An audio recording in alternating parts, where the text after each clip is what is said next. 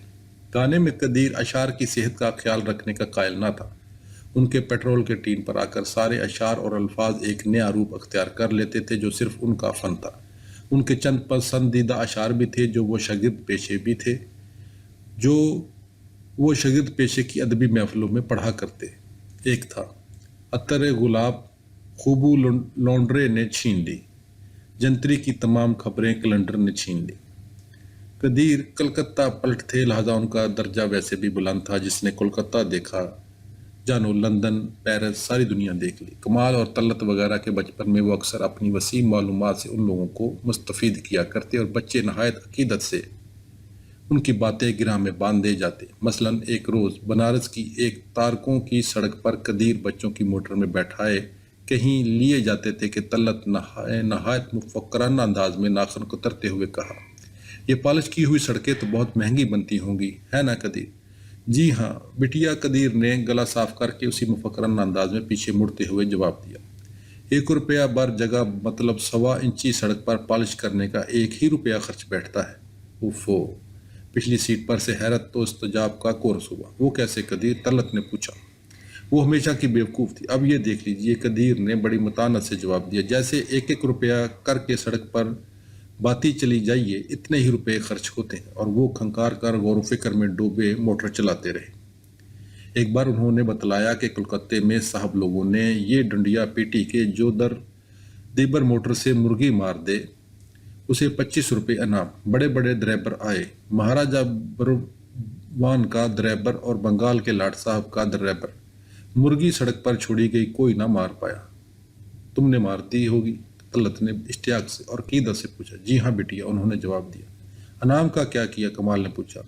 Driver کی بیوی کے لیے سونے، اس زمانے میں سونا 25 روپے تولا تھا، کہ بندے بنوا دیے۔ کمرن چونکہ سارے ڈرائیور میں ڈرائیور کی بیوی کہلاتی تھی، قدیر بھی اسی نام سے مخاطب کر دے۔ تیسرے پہر کو کمال اور اپی اور طلعت اور بھیا صاحب اپنے اپنے کالجوں سے لوٹتے، گھر میں ایک دم چہل پہل شروع ہو جاتی۔ کھانے کے کمرے میں برتن کھنکھناتے، چاہ کی کشتیاں تیار ہو کر مختلف کمروں میں بھیجی جاتی یا سب اماں بیگم کے کمرے میں جمع ہو جاتے۔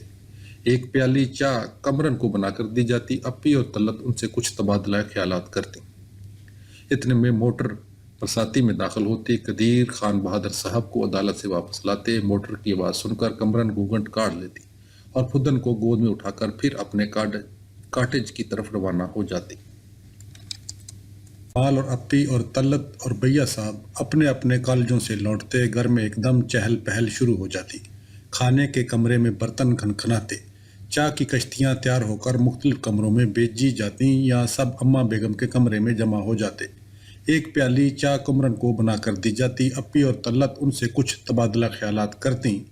اتنے میں موٹر برساتی میں داخل ہوتی، قدیر خان بہادر صاحب کو عدالت سے واپس لاتے، موٹر کی آواز سن کر کمرن گھونگھٹ کاڑ لیتی اور پھدن کو گود میں اٹھا کر پھر اپنے کاٹیج کی طرف روانہ ہو جاتی۔ وہ بے حد وزادار آدمی تھی، برسوں عود میں رہ لی لیکن اپنی خوبو نہ چھوڑی۔ ایک مرتبہ حسینی خانسامہ کی بی بی نے ان سے کہا: اے بہنی، کبھی کھڑے پانچے بھی تو پہن کر دیکھو۔ اور کمرن نے ہونٹ پچکا کر جواب دیا تھا: ہم کوئی پتریاں ہوں جو ای پہناوا پہنے، لہٰذا بہن قمر النساء اپنی گاڑے کی سفید دھوتی ہی پہنا کیں اور اسی طرح گھونگھٹ کاڑے گھومتی رہیں جیسے آج ہی بیاہ کر آئی ہوں۔ نہ کبھی شہر کی مہریوں کی طرح انہوں نے آتی ہوں جاتی ہوں والی زبان سیکھی۔ جب انہوں نے پہلی مرتبہ لکھنؤ کی لڑکیوں کی گفتگو سنی، بڑی بٹیا اپنی کسی سہیلی سے کہہ رہی تھی: اللہ، آپ کہاں جاتی ہیں؟ حضور جائے آپ کا دین ایمان، یہ اپنی گن ادائیں تو رکھیے چھپر پر، میں کہہ دیتی ہوں۔ زری میرے دماغ میں بھی خناس ہے، اور کوٹھی کی صاحبزادیوں ہی پر کیا موقوف تھا، مہربان اور مامائیں تک ایک سے ایک فکرے باز پڑی تھی۔ تو کمرن حیران پریشان کھڑا سنا کیے۔ شاگرد پیشے میں واپس آ کر کمرن خوب ہنسی۔ قدیر جب باہر سے کام نمٹا کر آئے تو ان سے ماجرا بیان کیا۔ شہرن کی بیسیاں پترین ایسی ہوت ہیں، سارا پہناوا بھی پترین ایسے باٹے۔ قدیر ان کے اس بول پن پر بہت ہنسے اور ان کو دنیا کے حالات سے آگاہ کیا کہ یہ پترین کی بولی نہیں، یہ ٹکسالی اور بیگماتی زبان کہلاتی ہے۔ تم بھی اب اسی طرح بولا کرو، آتی ہوں جاتی ہوں۔ اب تو خیر ان کو لکھنؤ میں رہتے 10 سال ہونے آئے تھے، مگر اس کے باوجود حسینی کی بیوی کو اپنے خاص الخاص لکھنؤ ہونے پر ناز تھا۔ ان کے دادا پردادا نواب عہد میں شاہی رکابدار تھے۔ کمرن بے چاری تو قصباتی بھی نہیں، خالص دیہاتن تھی، لیکن کمرن کی سماجی حیثیت، جس کا ذکر پچھلے صفحے پر ہو چکا ہے، حسینی کی بیوی سے بلند تھی۔ انہوں نے بھی موخر الذکر خاتون کا کبھی نوٹس نہ لیا۔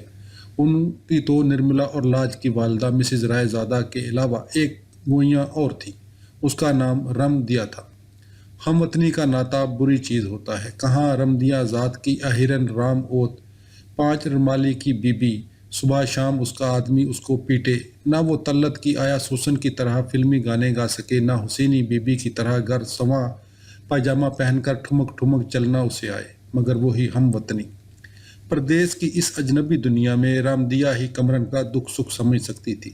شاگرد پیشے کی سوسائٹی میں مالی کا رتبہ بہت نیچے پہنچتا تھا، مگر بہن قمر النساء کی ہمجولی تھی تو رمدیا گورکھپور کی رہنے والی تھی۔ کمرن کی طرح 9-10 برس کی عمر میں اس کا بھی بیاہ گونا سب ہو گیا۔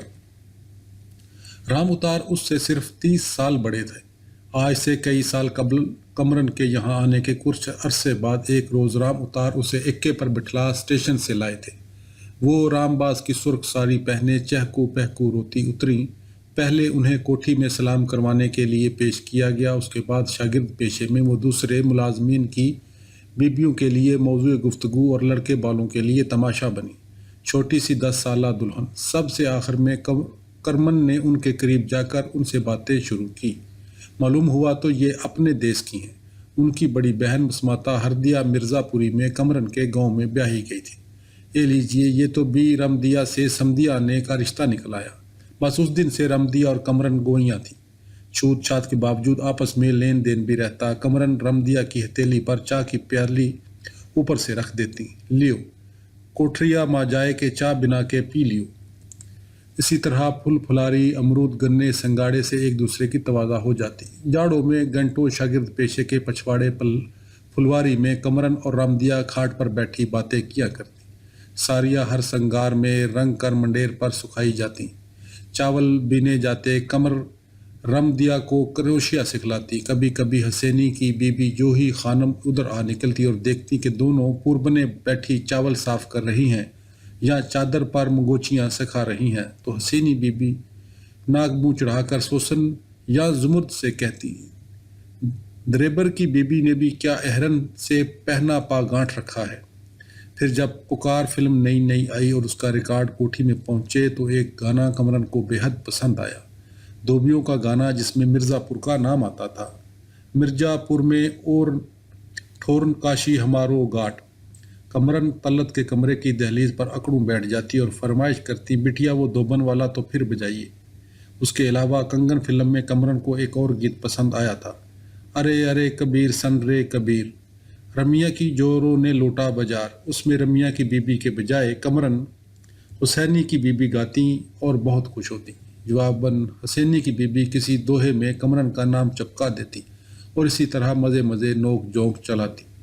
گنگا دین سائس ابھی بیچلر تھا، لہٰذا کوٹھی سے لے کر شاگرد پیشے تک ساری خواتین کو اس کے رشتے کی بڑی فکر تھی۔ خالہ بیگم نے ان گنت کہاریوں سے اس کی بات لگائی۔ رام اتار تو اسے اپنے ہم زلف بنانے پر ادار کھائے بیٹھا تھا۔ اس کی ایک 6 سالہ سالی گورکھپور میں موجود تھی۔ رمدیا بھی اس کی بہت خاطریں کرتی۔ رمدیا کی بہن 6 سال کی تھی تو کیا ہوا، 2-3 برس میں بڑی ہو جائے گی، مگر مصیبت یہ ہوئی کہ گنگا دین ضرورت سے زیادہ پڑھ لکھ گیا تھا اور شادی پر تیار ہی نہ ہوتا تھا۔ اس کے پڑھ لکھ جانے کی وجہ یہ ہوئی کہ گلفشاں میں اکثر مختلف نو مشغلوں کی ہوا چلا کرتی تھی۔ ایک زمانے میں فی شخص نے میوزک سیکھنا شروع کی۔ بھیا صاحب برآمدے میں بیٹھے سورج بخش سرے استوا سے فیض حاصل کر رہے ہیں، صبح صبح بیروں اڑ رہی ہے، دھن دھن مورت کرشنا مراری، تیسرے پہر کو چاہ کی میز پر گانا ہو رہا ہے، سب آوازیں ملا رہے ہیں۔ طلت تو باقاعدہ میری کالج میں داخل تھی، لیکن کمال اور اپی سارے کزن لوگ 5 سواروں میں شامل تھے۔ خالہ بیگم ڈھولک کے گیت بہت اچھے گاتی تھی۔ امام باندی میرا سن ماں آ اپنے خاندان کے تقریبیوں کے موقع پر آ کر ہفتوں گلفشاں میں رہتی۔ سوسن اور زمرد وارے گاتی تھی۔ قصہ مختصر بچہ بچہ رت جنکر بنا ہوا تھا۔ پھر جب قدیر نے فوٹوگرافی شروع کی تو فی کس ہر طرح کے کیمرے ہاتھ میں لیے گھوم رہا ہے۔ بلی کتوں کی تصویریں کھینچی جا رہی ہیں۔ اس کا شوق ابھی جلد ختم ہو گیا۔ اس طرح گرم سدھار کا سلسلہ کچھ عرصہ چلا۔ تعلیم بالغاں کی تحریک ازبلا تھورن برن میں شروع کی گئی تھی۔ ہر لڑکی پر ڈیوٹی لگائی گئی کہ وہ کم از کم 2 ان پڑھ لوگوں کو زیور علم سے آراستہ کرے۔ خالی گھنٹوں میں لڑکیاں کیمپس پر کالج کے ملازموں کو پڑھاتی نظر آتیں۔ شام کو آس پاس سے غریب غربا آ کر گلفشاں کی برساتی کی سیڑھیوں پر بیٹھ جاتے۔ برساتی کے بلب اور باغ کے لیمپ کی روشنی میں الفاظ کے ہجے کرتے۔ گھر کی لڑکیاں اور لڑکے ان کو اردو اور ہندی سے فیض یاب کرتے۔ برساتی کا بلب اور باغ کا لیمپ بہت مدھم تھا، مگر غریب غربا نہایت ذوق و شوق سے رات گئے تک پڑھتے۔ قدیر سخت کن ذہن ثابت ہوئے۔ ویسے بھی وہ بہت سپیریئر تھے، ان خرافات میں کیا پڑھتے۔ گنگا دین البتہ انگوچھا سر پر لپٹتا سب سے پہلے تعلیم بالغاں کی طرف لپکا۔ امین آباد کے پستک بنڈار سے ہندی کا قاعدہ خرید لایا اور سب سے زیادہ ہونہار شاگرد ثابت ہوا۔ اب تو خیر وہ بہت پڑھ گیا تھا، فر ہندی ناولوں کا مطالعہ کرتا تھا اور ارادہ کر رہا تھا کہ ہندی مڈل کا امتحان پاس کر ڈالے۔ چنانچہ گنگا دین 6 سالہ بچی سے بیاہ کرنے کی دقیانوسی تجویزیں سنی انسنی کر دیتا۔ اوروں کی طرح اس نے بھی بھیا صاحب کو اپنا آئیڈیل بنا رکھا تھا۔ جب بھیا صاحب ابھی بیاہ نہیں کرتے ہیں تو ہم کاہے کریں۔ اسے طلت نے یہ بھی بتا رکھا تھا کہ انگریزوں کے کوئی ریڈیارڈ کپلنگ نے اس کا ذکر کیا تھا اور اس کے متعلق ایک فلم بھی انگریزی کے کوی ریڈیارڈ کپلنگ نے اس کا ذکر کیا تھا اور اس کے متعلق ایک فلم بھی انگریزی میں بن چکی ہے۔ قصہ مختصر یہ کہ گنگا دین نہایت روشن دماغ ہستی تھی اور بھیا صاحب کا اصل جانسار خادم۔ لڑکپن میں وہ سائز کی حیثیت سے آیا تھا۔ شمبھو کے مرنے کے بعد اس کو چیمپئن کا عہدہ مل گیا تھا۔ اسے اپنی فٹن سے بے حد محبت تھی اور اس کے مقابلے میں وہ قدیر کی شیورلے کو خاطر میں نہ لاتا تھا۔ یہ فٹن بڑے ابا مرحوم کی تھی، یعنی بھیا صاحب کے والد کی۔ ان کے انتقال کے بعد جب بھیا صاحب گلفشاں میں رہنے کے لیے آئے اور سارے ساز و سامان کے ساتھ فٹن ماں گنگا دین یہاں منتقل کر دی گئی۔ پیٹرول راشننگ شروع ہوئی تو دفعتاً گنگا دین کی اہمیت بڑھ گئی۔ اب وہ قدیر کو تانے دیا کرتے، چلاؤ نہ اپنی موٹر یا ہمیں دیکھو۔ ہٹلر کا کھٹکا نہ کچھ مزے سے دندناتے ہیں۔ گنگا دین بھیا صاحب کا رفیق خاص تھا۔ ان سے اس کی وفاداری اس لیے زیادہ تھی کیونکہ وہ بہرحال ان کا مرحوم والد کا ملازم تھا اور ان کے گھر سے یہاں آیا تھا۔ اکثر بڑے سرکار کو یاد کر کے روتا۔ اپی اور بھیا صاحب کے بیاہ کے سلسلے میں بھی وہ اپنی رائے محفوظ رکھتا، کیونکہ گو دنیا کا کہنا تھا کہ یہ رشتہ ضرور ہونا چاہیے، لیکن بھیا صاحب نے اپنی رائے محفوظ رکھی ہوئی تھی۔ بیر کا نام امیر خان تھا۔ یہ بے حد نیک اور مرنجان فلسفی قسم کے انسان تھے۔ خاموشی سے اپنا کام میں مصروف رہتے، انتہائی مفصل سوالات کا صرف جی ہاں یا جی نہیں میں جواب دیتے۔ یہ بھی نہایت وفادار آدمی تھے۔ ہگلی تک کا ذکر بڑے احترام سے کرتے۔ آ گئیں چلی گئیں، جی ہاں بیگم صاحب دودھ ابھی انہوں نے پیا ہے، ابھی کھڑکی میں سے کود کر بھاگ گئیں۔ باب نمبر 37۔ سن 40 کے دسمبر میں طلعت کو جونیئر کیمبرج کا امتحان دینا تھا۔ اسی سال ستمبر کے مہینے میں اسے ڈبل نمونیا ہو گیا۔ روتے روتے اس نے برا حال کر لیا، ہمارا 1 سال برباد ہو گیا، ہمارا 1 سال برباد کیا کی رٹ لگائے رکھتی۔ سارا گھر اس کی دلجوئی میں لگا رہتا۔ کمال اس کے لیے کہیں سے ایک پروجیکٹر اٹھا لایا۔ وہ نوابوں کی طرح تکیے کے سہارے بیٹھ جاتی اور 10 سال پہلے کی خاموش فلمیں ملاحظہ کرتی جو جانے کہاں سے حاصل کی گئی تھی۔ دیوار پر گزرے ہوئے وقتوں کے سائے ڈولتے بڑے عجیب سے لگتے۔ روڈولف ویلنٹو، ڈگلس فیزنکس، گلوریا سوانسن 10 سال پرانی ہندوستانی فلمیں بھی تھیں جن میں سلوچنا گھوڑے کی سواری کرتی اور ایبلی موریا تلوار چلاتا۔ اتوار کے دن اپی کی سہیلیاں ٹہلتی ہوئی آ جاتی اور اس کے پاس بیٹھ کر گپے ہانکا کرتی۔ یہ بڑی اسمارٹ، باوقار اور سنجیدہ لڑکیاں تھیں۔ دن بھر طلعت پلنگ پر لیٹی رہتی یا گنگا دین کو مزید ہندی پڑھاتی۔ اس نے کمال، ہری شنکر، بھیا صاحب اور اپی کی مہیا کی ہوئی ساری دلچسپ کتابیں پڑھ ڈالی، مگر اس غم کا مداوع کس کے پاس تھا۔ نومبر میں سالانہ امتحان تھے اور وہ بیمار پڑی تھی۔ ایک دن صبح صبح ہری شنکر اس کے کمرے میں آیا۔ تلت انتیت مورکھ کنیا استی، اس نے بڑے ڈرامائی انداز میں سنسکرت بولی۔ کیوں مت رو ہے نر بدھی مت رو، کیوں نہ رو؟ اس لیے نہ رو کہ تیرے کلیان کی ہم نے دیوستھا کر لی ہے۔ ہم تیرا داخلہ تر والے اسکول میں کروا رہے ہیں، تو اپریل میں ہائی اسکول کا امتحان دینا اور مزے سے اگلے سال لا مارٹینیر کے 9ویں اسٹینڈرڈ میں گھس گھس کر کرنے کی بجائے آئی ٹی کالج میں دن دنانا۔ رگبیر ماما کے اسکول میں؟ تلت نے سانس روک کر پوچھا۔ ہاں، ہری شنکر نے جواب دیا اور اسی ڈرامائی انداز سے دوسرے دروازے سے غائب ہو گیا۔ نرملا کو جب معلوم ہوا کہ تلت ہائی اسکول کا امتحان دے کر آئی ٹی پہنچنا ہی چاہتی ہے تو اس نے مہنا مت مچا دی، لہٰذا لا مارٹینیر چھوڑ کر تلت کے ساتھ وہ بھی نئے اسکول میں بھیج دی گئی۔ ٹٹر والا اسکول اپنی جگہ ایک تاریخی اہمیت کا مالک تھا۔ لال باغ میں بیرو روڈ پر ایک پرانی عمارت تھی جس میں شاہی کے وقتوں کا بڑا پھاٹک، برجیاں، شہ نشین غلام گردشیں اب تک موجود تھی۔ اس کے آگے بڑا لان تھا۔ عمارت کے گردا گرد چٹائی کی دیواریں کھڑا کر دی گئی تھی جن پر نیلے پھولوں کی بیلیں چڑھی تھیں۔ یہ رگو ماما کا اسکول تھا اور بنارس یونیورسٹی سے منسلک تھا اور گنی چنی لڑکیاں اس میں پڑھتی تھیں۔ بالکل گھر کا سا ماحول تھا۔ برابر کے مکان میں رگو ماما ماں اپنے خاندان کے رہتے تھے۔ یہ بے حد فرشتہ صفت انسان تھے، پرانے مدرسہ فکر کے قائص تھے۔ لڑکیاں شہر کے چیدہ چیدہ خاندانوں کی سپتریاں موٹروں میں بیٹھ کر آتی اور یہاں زیور علم سے آراستہ ہوتی۔ یہاں اسٹاف اور لڑکیاں سب کا ایک دوسرے سے کوئی نہ کوئی ناتا تھا۔ یہ رشتے خون کے نہیں بلکہ وفاداریوں کی وجہ سے قائم تھے۔ موسیٰ، ماما، باجی، دیدی، بھیا، اسی طرح حفظ مراتب کا خیال رکھا جاتا۔ بعض لڑکیاں بے حد دلچسپ تھیں، مثلاً حمیدہ بانو جو وسط شہر کی ایک زبردست محل سرا میں رہتی تھی، شاعری کرتی تھی اور سخت رومانٹک روح تھی۔ بینا ماتھر کتھک کی ماہر تھی اور ہر سال آل انڈیا میوزک کانفرنسوں سے یہ بڑے بڑے کپ اٹھا لاتی تھی۔ مہر آرا ایک ایسی نوابزادی تھی جن کی خواص ان کی خاصدان کے لیے ساتھ رہتی اور پیچھے کھڑے ہو کر انہیں پنکھا جلتی رہتی۔ یہ سب لڑکیاں ایک دوسرے کے خاندانوں کی سو پشت سے واقف تھیں، سب ایک طرح کے ماحول کی پروردہ تھیں۔ ان سب کی اس شہر اور اس طبقے کی ساری سوسائٹی کی اس طرح جتھ بندی تھی جیسے چوروں کے یہاں ہوتی ہے۔ میوزک کلاس پھاٹک کے اوپر والے کمرے میں تھی۔ فرش پر نیلی داریوں والی دری بچھی تھی۔ اس کے برابر کی برجی میں تنگ و تاریک زینہ تھا۔ برجی کے مکھوں میں سے ہلکی ہلکی روشنی اندر آتی۔ چھٹی کے گھنٹے میں لڑکیاں ان سیڑھیوں پر بیٹھ جاتی اور حمیدہ بانو، جس کے یہاں ڈرامے کا احساس بے حد شدید تھا، اپنا سر ہلا کر بڑے پرسرار انداز میں کہتی، شاہ زمن غازی الدین حیدر کی انگریز سالی اشرف النساء بیگم یہاں رہتی تھی۔ ان کی مہری کو بادشاہ کے آدمیوں نے اس زینے پر قتل کیا۔ کیوں گپ مارتی ہو؟ قسم بحث کرتی۔ اشرف النساء بیگم، وہ جان ہاکنز والٹرز کی لڑکی؟ ہاں وہی۔ وہ تو بیگم کوٹھی میں رہتی تھی، اپنی ماں سے لڑ کر یہاں چلی آئی تھی، مجھے معلوم ہے۔ حمیدہ بانو سے لکھنؤ کی تاریخ کے متعلق کوئی زیادہ بحث نہ کر سکتا تھا۔ اسے دیکھ کر خواہ مخواہ یہ خیال آتا کہ یہ خود 100 سال پہلے کے لکھنؤ کا کردار ہے جو اس پرانی برجی میں سے جھانک کر ہم سے باتیں کر رہا ہے۔ ابھی زینے کا دروازہ بند ہوگا اور یہ غائب ہو جائیں گے۔ تلت کو یقین تھا بڑی ہو کر حمیدہ بانو بیگم عبد القادر اور حجاب امتیاز علی کی طرز کے افسانے لکھا کرے گی۔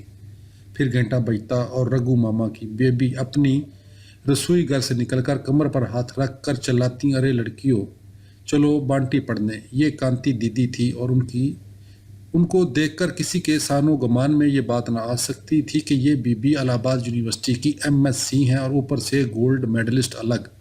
باٹنی پڑھانے کے بعد وہ لپک کر پھر رسوئی گھر میں جا گھستی اور رگو ماما کے لیے کھانا بنانا شروع کر دیتی۔ ایک مرتبہ کیا ہوا کہ اردو فارسی والے مولوی صاحب جو کہ ایک بہت بوڑھے کشمیری پنڈت تھے بیمار پڑ گئے۔ رگو ماما نے نرملا سے کہا، ذری ہری شنکر سے کہہ دینا آ کے اردو فارسی پڑھا جایا کریں۔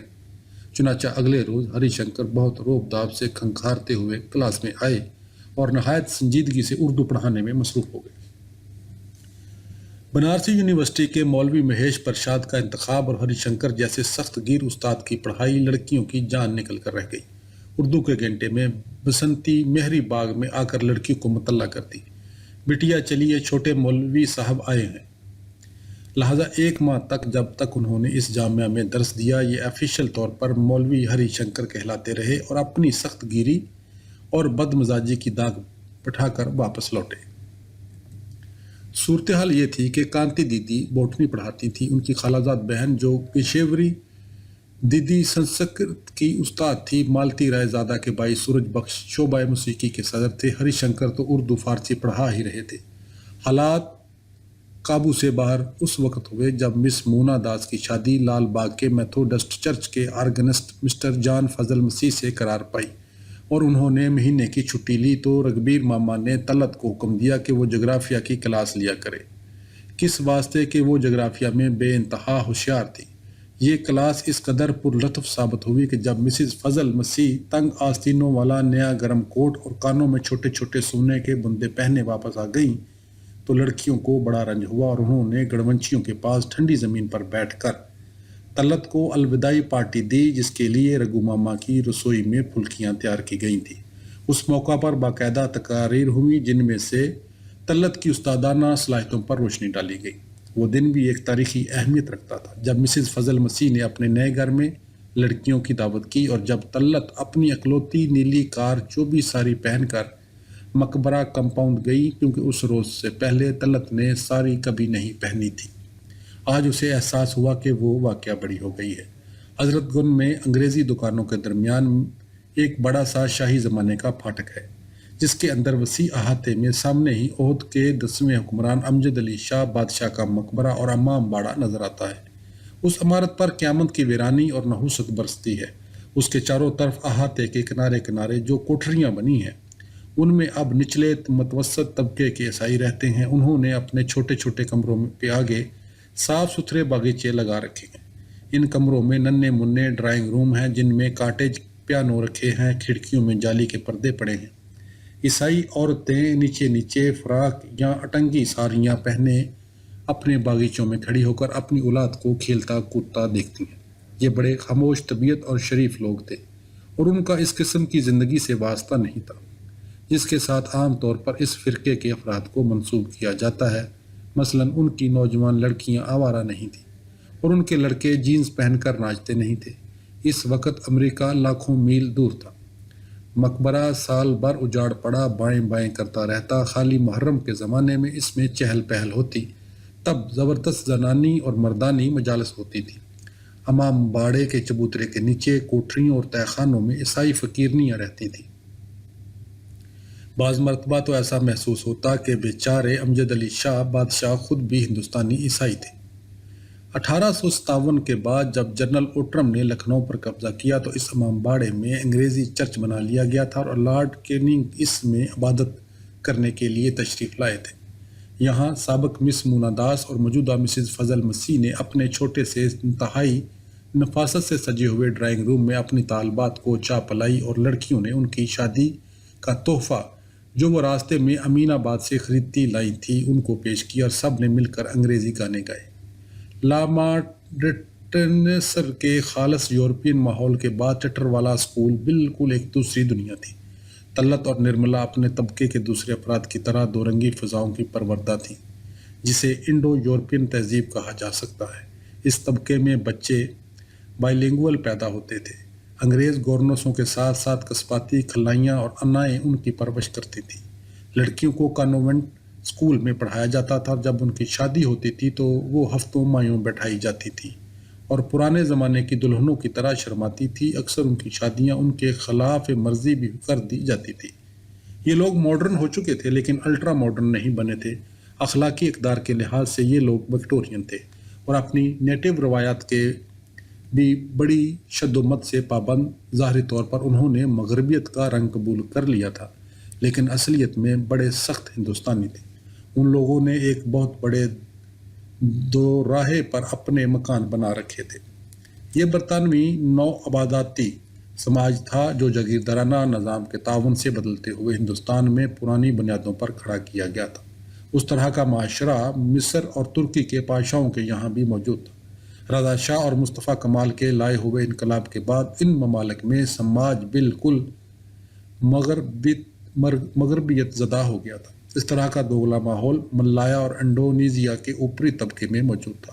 شنگھائی اور ہانگ کانگ اور کلکتہ اور بمبئی ایک ہی سلسلے کی مختلف کڑیاں تھیں، مگر ہندوستان کے معاشرے میں یہ خصوصیت ابھی باقی تھی کہ یہاں کی اپنی دیسی تہذیب کی اقدار اس قدر پائیدار تھی اور ان کی کشش اتنی شدید تھی کہ یہ لوگ ترکوں یا مصریوں یا ایرانیوں کی مانند یورپ کی مکمل نقالی کرنے کے لیے تیار نہیں تھے۔ 19ویں صدی میں جو سیاسی شعور یہاں پیدا ہوا تھا اس کی وجہ سے ہندوستان تہذیب کی تجدید کی زبردست تحریک چلی تھی۔ اب ہندوستانی آرٹ اور ہندوستانی معاشرے پر زیادہ زور دیا جا رہا تھا۔ اب مغرب زدہ کالے صاحب لوگ کا مذاق اڑایا جاتا تھا۔ کانگریس کی تحریک نے اس تجدید کی روک کو زیادہ تقویت پہنچائی تھی، لیکن فرقہ پرست عناصر ہندو پراچی سے سکرتی اور اسلامی عہد زری کا ذکر کر رہے تھے۔ متحدہ قومیت اور خالص ہندوستانی تہذیب کے تصور میں رکھنا پڑ چکا تھا۔ اب یہ سوال سامنے آ رہا تھا کہ ہندوستانیت دراصل ہے کیا چیز؟ ایک سیاسی پارٹی کا کہنا تھا کہ مسلمان علیحدہ قوم ہیں، ان کی روایات کے ڈنڈے مشرق وسطیٰ سے ملتے ہیں، ہندوستان سے انہیں کوئی مطلب نہیں۔ دوسری سیاسی پارٹی کا کہنا تھا کہ اس ملک کی اصل قوم ہندو ہیں، مسلمان غیر ملکی ہیں۔ گلفشاں کے شاگرد پیشے میں رہنے والی مرزا پور کی قمر النساء اور رمدیا سے اس مسئلے پر کسی نے رائے نہ لی کہ ہندوستان کے اصل باشندے تو تم لوگ ہو، تمہاری اس سلسلے میں کیا رائے ہے؟ بہرحال طلت اور نرملا اسی اوپری طبقے کی پروردہ لڑکیاں تھیں جن کو مغرب اور مشرق کے ملے جلے ماحول نے پروان چڑھایا تھا۔ چنانچہ جب یہ دونوں لامارٹنیر سے نکل کر رگو ماما کے یہاں گئی تو وہاں بھی اسی طرح گل مل گئیں جس طرح وہ لامارٹنیر کی یورپین فضاؤں میں گلی ملی ہوئی تھی۔ ہر تہوار کے روز رگو ماما کے آنگن میں ساری لڑکیاں جمع ہوتی، کڑھائی چڑھائی جاتی، چٹائیوں پر بیٹھ کر چھپی ہوئی ساریوں میں لچکا ٹانکا جاتا، ڈھولک پر جے امبے گوری میاں گایا جاتا، کیرتن اور قوالی ہوتی۔ بالکل ایسا معلوم ہوتا کہ دروازے پر بارات آنے والی ہے۔ اس خوشی باش خاندان میں 20-25 ہندو لڑکیاں تھیں، اتنی ہی مسلمان اور 2 لڑکیاں عیسائی تھیں، جن میں سے ایک لال باغ کے پادری صاحب کی بیٹی تھی اور فراق پر دوپٹہ اوڑھ کر آتی تھی۔ اس بشاش گھریلو ماحول کے ساتھ ساتھ رگبیر ماما کھلاؤ سونے کا نوالا اور دیکھو شیر کی نگاہ کے نظریے میں یقین رکھتے تھے۔ پرانے مدرسہ فکر کے قائص تھے اور خود ان کو مکتب میں مولوی صاحب نے کمچیاں مار مار کر پڑھایا تھا، لہٰذا وہ بھی پڑھاتے پڑھاتے لڑکیوں کو ادموا کر دیتے۔ بہت سخت قوم پرست تھے، ترک موالات کے زمانے میں جیل کاٹ چکے تھے، اب منتظر بیٹھے تھے کہ کب مہاتما گاندھی حکم دیں اور کب وہ ستیہ گرہ شروع کر دیں۔ جنگ چھڑے 1 سال ہو چکا تھا، کانگریس کی حکومت مستعفی ہو چکی تھی، سیاسی حالات بد سے بدتر ہوتے جا رہے تھے۔ مارچ کا مہینہ آیا اور لڑکیاں امتحان کے لیے بنارس جانے کو تیار ہوئیں۔ کمال اور ہری شنکر نرملا اور طلت کو اسٹیشن پہنچانے کے لیے آئے۔ تم چلو، ہمارے پرچے ختم ہو جائیں تو ہم بھی آتے ہیں، پیچھے پیچھے بہت دنوں سے رام نگر کے آم نہیں کھائے، کمال نے کہا۔ یہ ان دونوں کا پرانا وتیرہ تھا، گرمیوں کی چھٹیاں آئی نہیں اور دونوں نے نکل گھر سے راہ جنگل کی لی۔ سارے ملک کی خاک چھانتے پھرتے تھے، جانے کہاں کہاں جاتے۔ اسٹوڈنٹس فیڈریشن کا جلسہ ہے، حیدرآباد دکن جا رہے ہیں، اندرا نہرو نے میٹنگ بلائی ہے، الہ آباد کا قصد ہے، فلاں دوست کلکتے میں اکیلا بور ہو رہا ہے، ذرا وہاں ہو آئے۔ با بنارس سے کہاں جاؤ گے؟ نرملا نے پوچھا۔ ارے ہم سنیاسی آدمی، ہمارا کیا پوچھتی ہو، جدھر منہ اٹھایا نکل گئے، کمال نے منہ لٹکا کر کہا۔ لڑکیاں پلیٹ فارم پر اپنے سوٹ کیسوں کے پاس کھڑی باتیں کر رہی تھیں، رگو ماما سفر کا انتظام کرتے باگے باگے پھر رہے تھے۔ ایسے بڑے سنیاسی ہی تو ہو، بگلا بگد کہیں گے، نرملا نے ہنس کر کہا۔ کاشی کی پاٹھ شالاؤں میں بڑی منوہر کنیاں پڑھتی ہیں، شنکر نے آنکھ بند کر کے کہا۔ شرم کرو بہن، طلت نے کہا، یہ سامنے تمہاری اسٹوڈنٹ لوگ کھڑی ہیں، کیا کہیں گی کہ مولوی صاحب ایسی افسوسناک باتیں کرتی ہیں۔ ہری شنکر فوراً پلٹ کر بڑی سنجیدگی سے حمیدہ بانو کے پاس گیا اور نہایت روب اور وقار کے ساتھ اس کو سمجھانے لگا۔ امتحان کے لیے غالب کی کون کون سی غزلیں پڑھے۔ ٹرین آئی اور یہ دلچسپ قافلہ بنارس کی طرف روانہ ہو گیا۔ جاری